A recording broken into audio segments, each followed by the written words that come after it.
Magandang umaga po sa inyo mga kapatid. So day 63 na po ng ating pong daily devotion at tayo ay nasa Joshua chapter 10. So i-ready natin yung ating pong mga Bible. Okay. So sige po, tayo po ay magsimula na. At again, tayo po ay nasa day 63. So kung may mga Bible po kayo, buksan ninyo sa Joshua chapter 10 verse 1 to 15. At ang atin pong ang pamagat, no, pinamagatan po natin, ang sharing natin, the God of the impossible. Ang Diyos ng mga imposible. Okay, so tayo po muna ay manalangin. Dear God, Heavenly Father, maraming salamat po sa araw na ito. Salamat sa panibagong pag-asa, panibagong pagkakataon upang kayo, Panginoon, ay pagsilbihan sa umagang ito sa aming pong pagbulay-bulay, pag-aaral ng inyo pong banal na salita. Inyo po kaming kausapin. Buksan ninyo ang aming pong mga puso at isipan.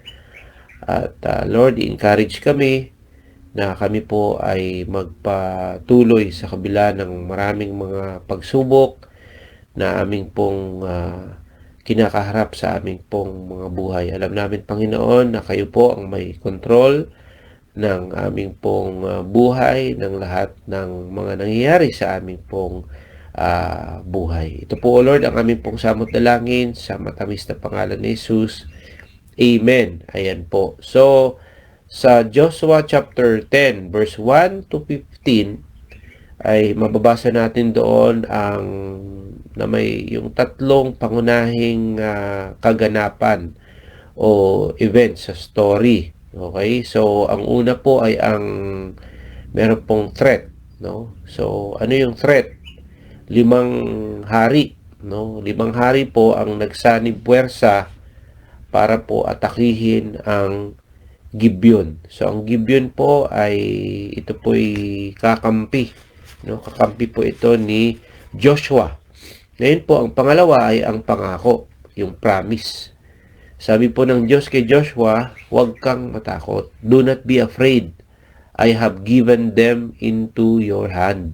Ayan. And the third na event ay ang miracle. So, dalawang klase po ng himala ang nangyari doon po sa kwento.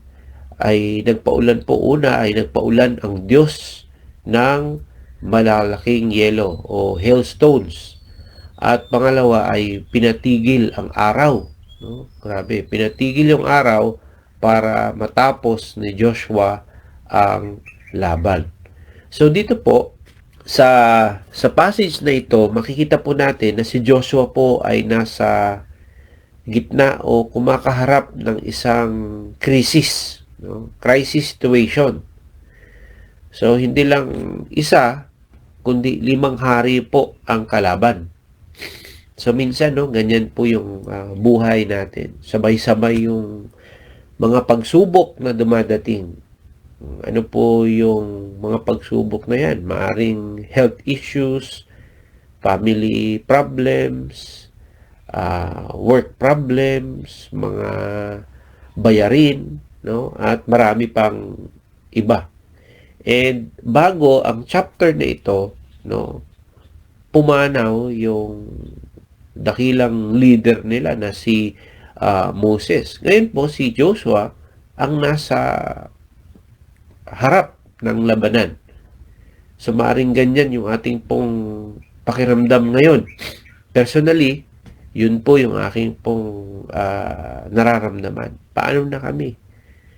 Paano na po tayo na wala na po yung ating pong pastor, si Pastor June.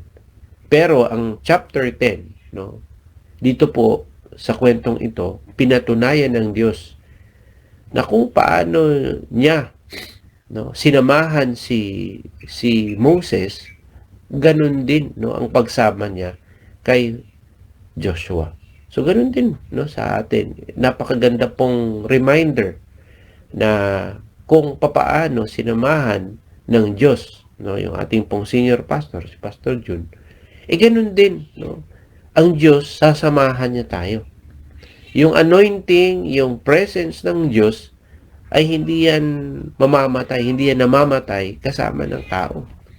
Ito po ay nananatili, no, sa atin, no, sa ating pong church. Ngayon, ano po ang magiging take away natin o babaunin natin sa kwento ng Joshua 10? Na huwag tayong matakot sa numero. Don't fear the numbers. Bakit? Kasi Joshua nga was outnumbered. Imagine, no? 5 hari laban sa isa. Pero nandyan po yung assurance ng Diyos. At tandaan natin ito mga kapatid, na yung assurance ng Diyos, hindi yan naka-base sa galing mo, sa dami ng sundalo ni Joshua. Ang assurance ng Diyos, mga kapatid, ay yung presence ng Diyos. Sabi nga niya sa verse 8, no? Huwag mo silang katakutan. Diba? Yun ang sabi ng Diyos. So, huwag kang matakot. Bakit? Kasi if God is for us, who can be against us? Okay? Ayan. Kaya, huwag tayong matakot. Minsan, no, feeling natin, tayo lang mag-isa ang lumalaban. Ganun ba yung nararamdaman mo ngayon, kapatid, na parang ikaw na lang mag-isa, no? Pero tandaan, kung babasahin natin yung verse 11, alam mo ba na mas marami pa ang namatay na mga kalaban dahil sa hailstones kaysa sa espada ni Joshua. So it means God is fighting for you. And let God fight for you. May mga laban sa buhay na siya lang, no, ang makakatapos. So, sa storya, yung 5 hari sumalakay, no, sa panahon na bago lang na leader si Joshua. Siya ay isang rookie leader. Minsan, ang kaaway po, umaatake kung kailan tayo pinaka-vulnerable. And right now, sa panahon na ito, vulnerable tayo. Gaya ng pagmanaw ng ating mahal na senior pastor. Pero ang lesson po, ano yung lesson na mapupulot natin dito? Na ang maaring pumanaw yung ating pong pastor, hindi ito katapusan ng plano ng Diyos para sa atin, para sa ating simbahan. Amen po ba mga kapatid? Dito po sa chapter na ito, God gave them massive victory even in their most testing time. Ano po nangyari? Di ba? Yung miracle na tumigil, no, ang araw, sun stand still. Patunay na ang Diyos ang tunay na leader. Siya ang gumagawa ng paraan para hindi matigil ang atin pong mission. So, as we reflect and apply this text, this passage na binasa po natin sa umagang ito, pwede natin tanungin yung ating mga sarili. Anong 5 hari or pagsubok o problema ang kinakaharap mo ngayon na maaaring nagbibigay sa atin ng takot, pagkabalisa o pagdududa? Ano yun? Naniniwala ba tayo na ang Diyos ay lumalaban para sa atin? Kahit hindi mo nakikita yung himala o hindi mo nakikita yung araw hindi na umikot o yung yellow o yung hailstones, kahit hindi mo yun nakikita, naniniwala ba tayo na ang Diyos lumalaban sa atin? Anong panalangin? Kasi nanalangin si Joshua na patigilin yung pag-ikot ng araw So, meron ba tayong prayer na parang prayer mo, pero parang kinatatakutan mo na hingin sa Diyos? Kasi pakiramdam mo, parang imposibleng mangyari. Meron bang ganun? Meron kang ganun na nananalangin ka pero parang takot ka. Kasi pili mo, ba't ko pa ipipray ito? Ba't ko pa ipapanalangin ito? Parang imposible naman mangyari. Mga kapatid, alam niyo po, ang pinakamagandang paraan para i-honor natin ang memory ng ating pong senior pastor ay ipagpatuloy po natin ang laban. Isa sa mga message niya, no, sa kanyang sermon na yun nga, no, pinakita natin sa post natin sa video na manatili tayo. Kung ano po yung vision na itinanim niya sa atin, which is vision ng Diyos yun. No? Huwag po nating hayaang mamatay yung vision na yun. So, ang servant ng Diyos, pwede yan mawala. Pwede siyang pumanaw. Pero tandaan natin mga kapatid, na ang salita at pangako ng Diyos ay kailanman hindi mamamatay. Kailanman hindi yan lilipas. Alam niyo po, kung buhay lang si Pastor Jun, malamang ito rin yung sasabihin niya sa atin. Ano yung sasabihin niya sa Joshua? Yung sa Joshua 10:8, huwag kayong matakot dahil ang Diyos ang lumalaban para sa inyo.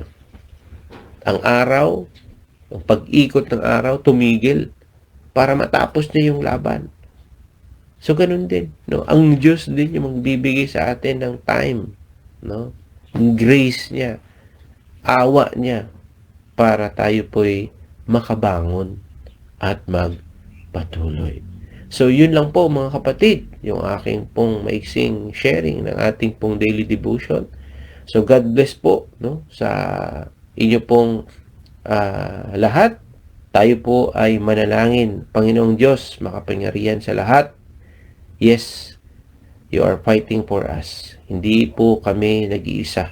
At hindi namin ito laban, kundi laban ninyo, Panginoon. Salamat dahil ikaw ang aming Diyos, ang Diyos na may kontrol ng lahat, na nakikinig sa aming pong mga panalangin. Lord, tulungan niyo po kami na magtiwala, hindi sa sarili namin, kundi sa inyo lamang, na lumalaban para sa amin, Panginoon. Lord, sinusurrender po namin yung mga impossible situations ng aming pong buhay. Lord, gabayan niyo po kami at i-bless yung aming pong mga gawain.